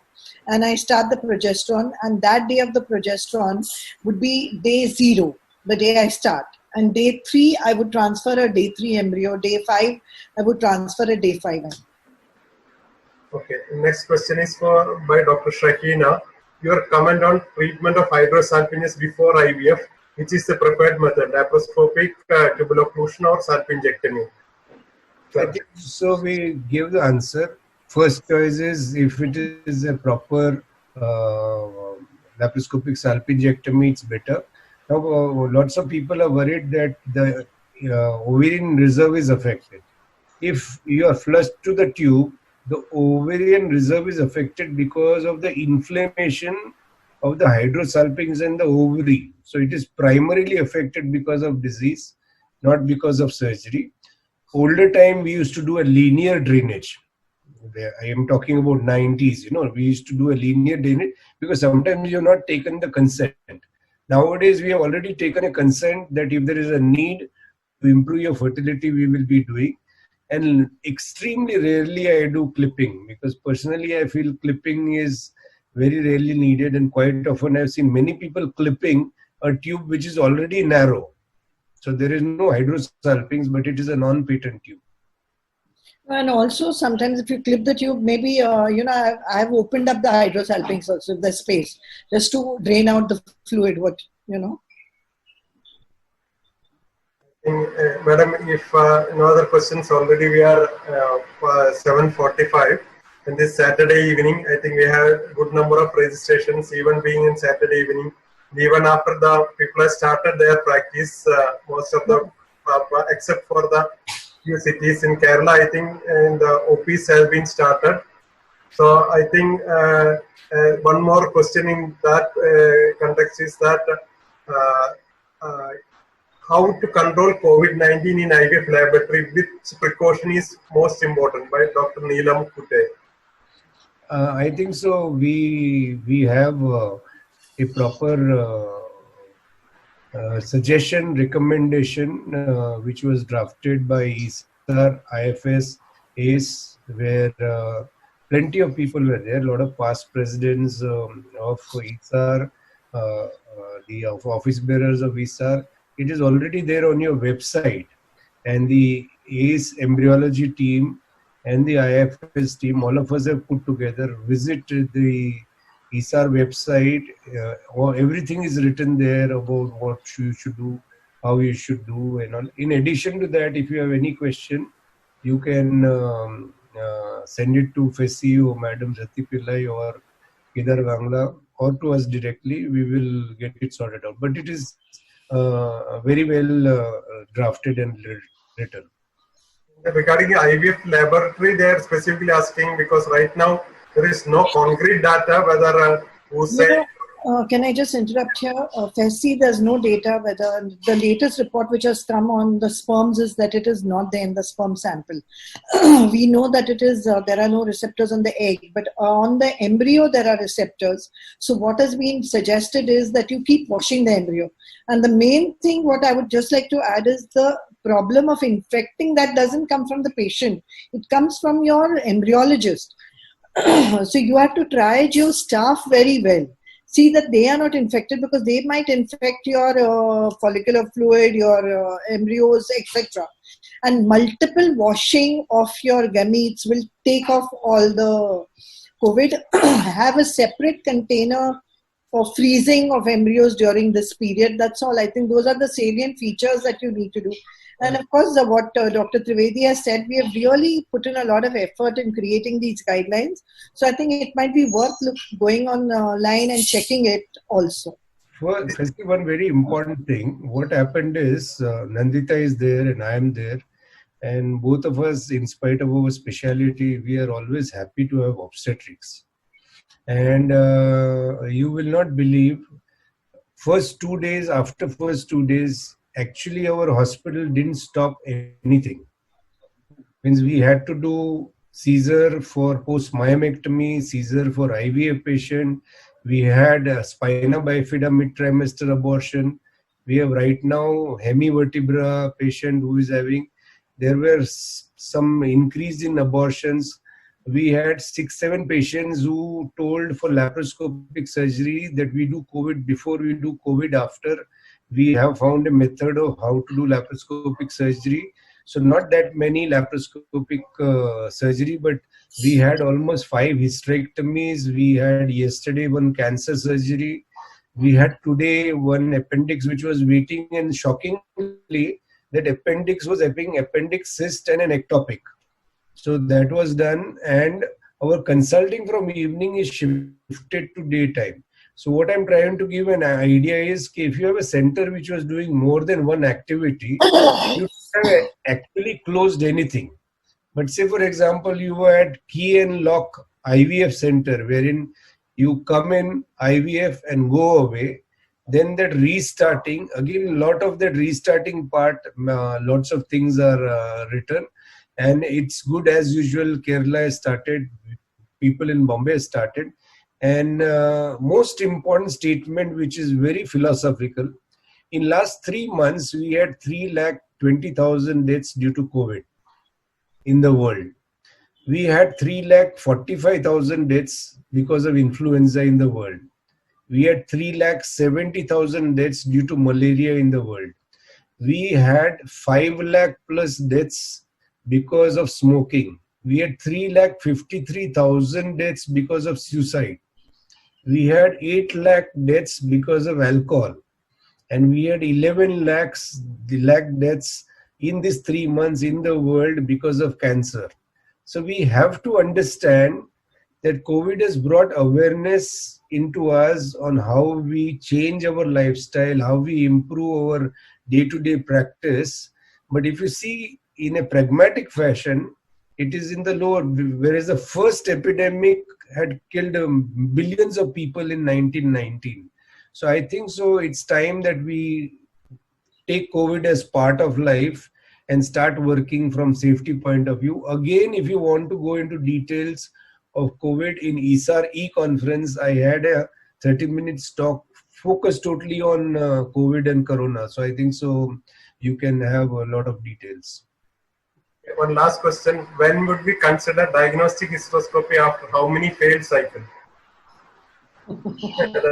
That is a difficult question. But not difficult at all. I think it's very simple. There are lots of people who do hysteroscopy immediately before even starting IVF, but that is not indicated. You're supposed to do hysteroscopy if there are 2 failed cycles because it gives a better result. And I think a 3D sonography, also a good 3D sonography would also help. So ideally, at least 1 failed cycle and then hysteroscopy. Yeah, Prakash, you want to add something? No, there is a group which always told it's like abortion, painless abortion, or whatever it is, cerclage, etc. Now in hysteroscopy, it's a 20-second, 30-second procedure. Nowadays, it's an office procedure. So basically, there was a paper published by somebody that you're waiting for 1 or 2 IVF failure and then doing hysteroscopy. Instead of them, if you have the facility, you can as well, not that any ASRM or Veshri suggests that you should do it, but a hysteroscopy is a very simple procedure which you can add, especially nowadays with the office business, it becomes a very simple procedure. So you don't have to really wait for long, rather than you can quickly do it. Because in failed cycle, there are a lot of things which are found or after implantation failure. So you need not wait for a longer period. You know, Prakash, I was doing that. I was absolutely doing that till one of the patients had a negative cycle and there was a lot of legal issues and all that. And they said, how can you do a hysteroscopy? Then everything was questioned. You know, when a patient goes against you, everything was questioned. So I've gone back to my old ways of, 3D. You rightly pointed out, you have only 2 groups of patients. One patient who says, after God, it is you, and everything is fine. Fortunately, in India, there are many. And there's another patient who has problem with everything you do. So basically, you have to identify that type of patient.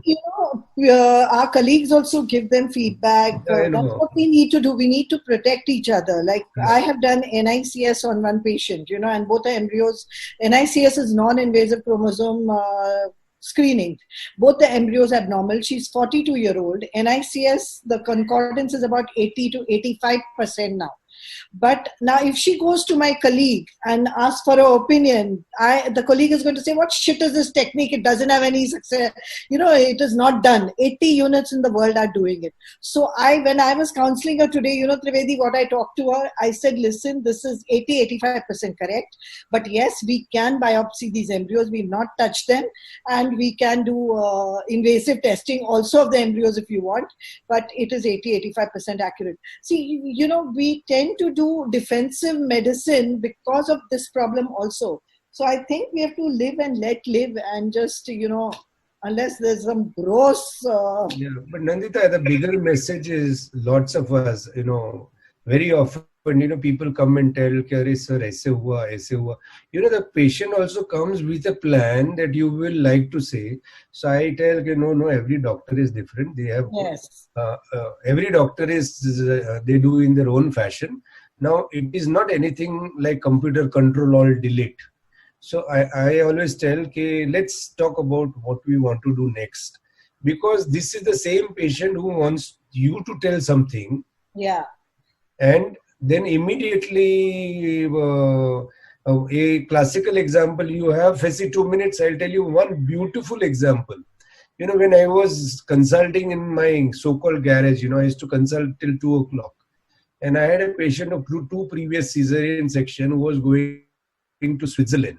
And she wanted an abortion, which was around 5 weeks or so. So I nicely explained to the patient, you go to Switzerland, you come back, let there be a little bit of bulk. That time tablets and all were out of question. And she told, no, nothing doing. And at 11:30 p.m. from my consulting, I did her abortion under anesthesia. I told her, okay, you can have incomplete, you can have an ectopic, this, that, and all. She went to Switzerland, everything was fine. She came back and she had bleeding and she landed somewhere in Goregaon, Kandivali and Borivali. Can you believe the person opening statement of the gynae goes, oh, Prakash Trivedi, oh, DNC, he will never touch only. Then he was having so much of consulting and he did in this. अरे वो तो क्या है वो OT में आया होगा wash करता होगा अपन MTP थोड़ी करेगा वो. Means the patient frankly told to a doctor who was common between us. They told that that patient ultimately told, do you have any jealousy or problem against Prakash Trivedi? You tell. Everything what you are telling he has told. You can have bleeding in Switzerland, you can have incompleteness, you can have an ectopic pregnancy. More than that, prior to that he told, you can sue Dr. Trivedi. Oh so my God. So this is what I'm trying to tell. We have to be very each other. Yeah, we have to be very clear that we should not try and use anything.